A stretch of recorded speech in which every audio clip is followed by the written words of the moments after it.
Salut tout le monde, très urgent. Aujourd'hui, lundi 9 juin 2025, nous venons d'apprendre la victoire écrasante des forces armées maliennes contre des terreaux dans la région de Kidal, à la frontière avec l'Algérie. Nous disons bravo aux forces armées maliennes.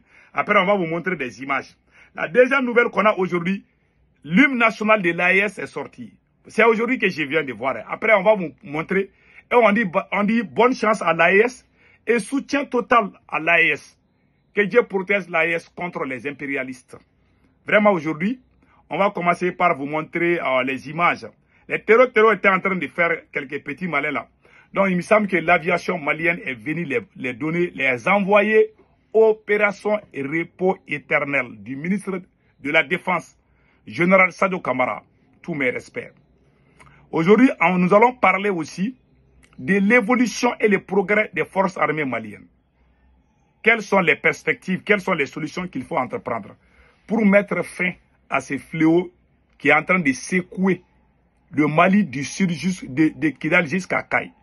Donc, voici la victoire des forces armées maliennes que je vais vous montrer. Et après, on va parler de l'hymne national de l'AES.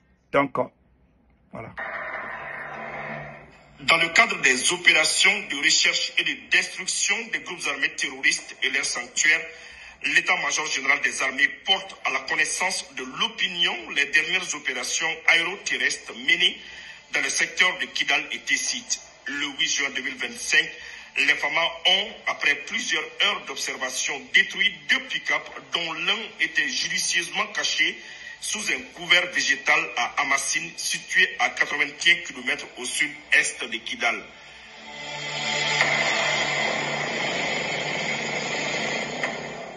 Le 9 juin 2025, les vecteurs aériens FAMA ont localisé et détruit une base terroriste située non loin de Tessit, région de Gao.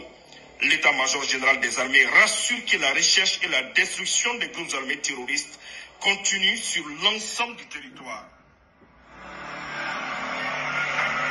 Voilà. Tout le monde a vu. On dit bravo à l'armée malienne. Et bonne chance.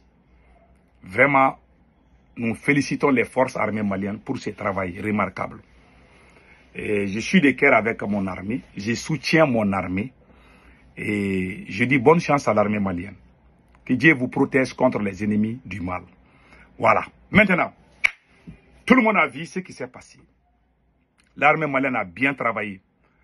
Au nord du Mali, je dis bien, au nord du Mali, surtout à la frontière avec l'Algérie, on est en train de bien travailler là-bas. Je ne peux que féliciter les forces armées maliennes. Maintenant, il y a un problème qui est là. Les vrais, c'est-à-dire que comment on appelle là, c'est-à-dire que, comment on appelle là, le berceau des terreaux là, ça se trouve à Mopti, à 200 km de Bamako, où il y a 700 villages ou plus sont sous contrôle des terreaux. Ces terreaux ont leur camp militaire dans ces villages, on les connaît. Je demande des autorités maliennes de faire des recrutements massifs pour lancer les forces terrestres, les opérations aéroterrestres pour récupérer nos terres. Plus de 2000 écoles sont fermées jusqu'à nos jours. Ça vaut plus d'un mois ou 2 mois. Je n'ai jamais entendu qu'un seul village a été libéré. Tout ce que je vois sur les réseaux sociaux, on allait bombarder 2 ou 3 véhicules, ou bien une colonne, ou un camp de terreaux. Tout ça, c'est de bon travail. Là, je suis d'accord. Mais, il y a 700 villages, 700 localités, qui sont sous contrôle des terreaux. C'est des citoyens maliens qui payent des impôts pour des terreaux. Ce sont des citoyens maliens qui sont en train d'être recrutés par des terreaux contre nous-mêmes, contre leur propre pays. Ça se déroule au Mali, à l'intérieur, au centre. Pas au nord, pas à la frontière algérienne. C'est au centre même, à Mopti. Il faut faire quelque chose urgent. Même s'il faut recruter 1 million de jeunes avec les volontaires, je vous jure, si nous dépassons 3 mois dans cette situation, le Mali va devenir comme la Libye. Le Mali va devenir comme la Syrie. Vous savez ce qui se passe en Libye? Chaque groupe armé a son clan sa prison à elle-même. La Libye, c'est comme ça. Hein. Il y a des gens qui ont les armes, qui font des business de pétrole avec qui ils veulent. La Libye est divisée en plusieurs petits morceaux. C'est ce qui est en train de se passer. Quand on me dit que le Mali contrôle tout son territoire, je dis que c'est faux, c'est pas vrai. Je défends mon pays, je soutiens mon armée, mais les mensonges propagandistes là, il faut arrêter ça. Le pays, au centre, il y a plus de 700 villages, 2000 écoles sont fermées. Certains de ces terreaux ont pris des villages il y a un an, plus d'un an.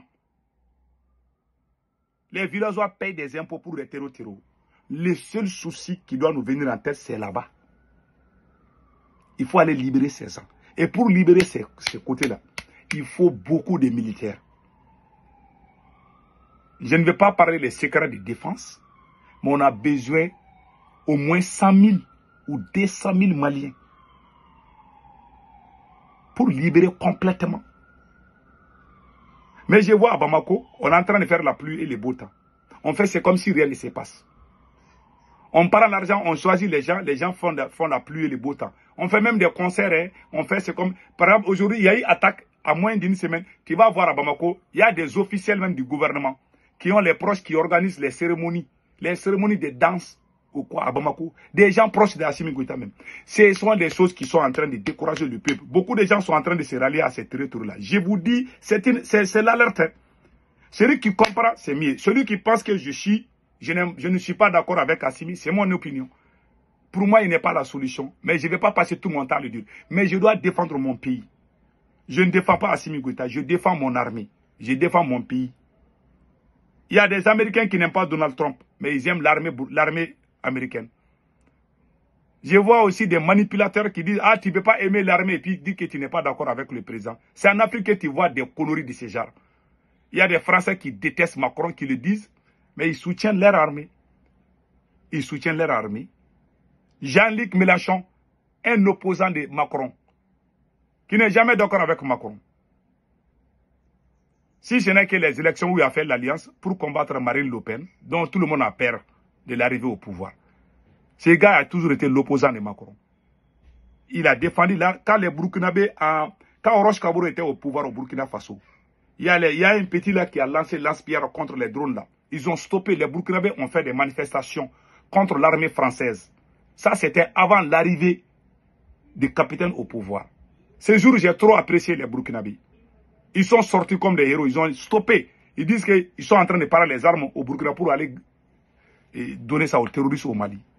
Les Burkinabés se sont levés. Je serai toujours reconnaissant envers ces. Je parle de ces Burkinabés-là, pas des petits escrocs qui font semblant d'être à côté des capitaines et puis nous insulter chaque jour. Il y a des bons Burkinabés. Hein. Je les respecte. Voilà. Je ne parle pas des voyous qui insultent les Maliens. Mais les vrais Burkinabés nous respectent. Et je les respecte aussi. Donc voilà ce qui se passe. Il faut recruter les gens. Chaque jour on montre, on est allé à Tessit, à Kidal, le Mali ne se limite pas là-bas. On a Tinzawaten qui est sous le contrôle des terreaux. On a plus de 700 villages qui sont tous les... Si on ne fait pas quelque chose, le Mali va devenir comme la Syrie. Ces terreaux-là vont avoir des enfants avec des Maliens. Ils vont être des amis. Et ce sont ces mêmes peuples, les jours qu'on va libérer là, ce sont ces mêmes peuples qui vont défendre les terreaux, les mêmes terreaux contre nous. Et ça va être difficile. Et si on fait ça là, il y aura des carnages. Et s'il y a carnage, les mêmes gens vont se lever, ils vont montrer les images, ils vont dire qu'on est en train de tuer. Même les terreaux, les enfants des terreaux, ou bien les femmes des terreaux là. Si l'armée malienne essaie de combattre, ces terreaux sont capables de sacrifier leurs femmes. Ils vont dire que c'est des femmes innocentes, alors que c'est des femmes des terreaux. Il y a toutes ces techniques qui sont là pour salir l'image de l'armée malienne. On doit être attentif. Arrêtez de diviser le peuple. Unir le peuple pour sauver le Mali. Mais le seul président qui peut faire ça, ce n'est pas Assimi Goïta. Malheureusement, il ne le fera pas. Parce qu'il est arrogant. Il ne le fera jamais. C'est Dieu seul qui peut sauver le Mali, mais pas Assimi. En tout cas, pas lui. Hein. Si quelqu'un ose les chasser et puis venir sauver le pays, je peux applaudir. Mais lui, il ne peut pas. Mais je vais toujours continuer à dire ce qui ne va pas. Et ce qui va bien, je le dis. Alors je félicite l'armée malienne. Ce n'est pas la faute à notre armée. C'est la mauvaise politique qui est en train de mettre notre armée en danger. Tout le monde doit soutenir l'armée. Si on a une bonne politique, on va recruter 100 000 hommes. Au lieu de donner ça à vos copines à Bamako là-bas. Là. Et regardez 700 villages. On ne dit jamais à la télé malienne qu'il y a tel village qui a été libéré. Chaque jour, on dit si on n'est pas à Tenzamaten, on est allé à Tessit, mais on ne dit pas tel village a été libéré. C'était aux mains des terreaux il y a 2 mois, 1 semaine. On ne montre jamais ça à la télé. Parce que ça ne se fait pas. On est en train de tourner autour du problème. Le vrai problème, allez-y libérer les villages, les 700 villages qui sont aux mains des terreaux là. Allez-y libérer ces villages-là. S'il vous plaît. Voilà la réalité sur le terrain. Donc, on a aussi entendu parler de l'hymne national de l'AES, que je vais vous montrer aussi. Voilà.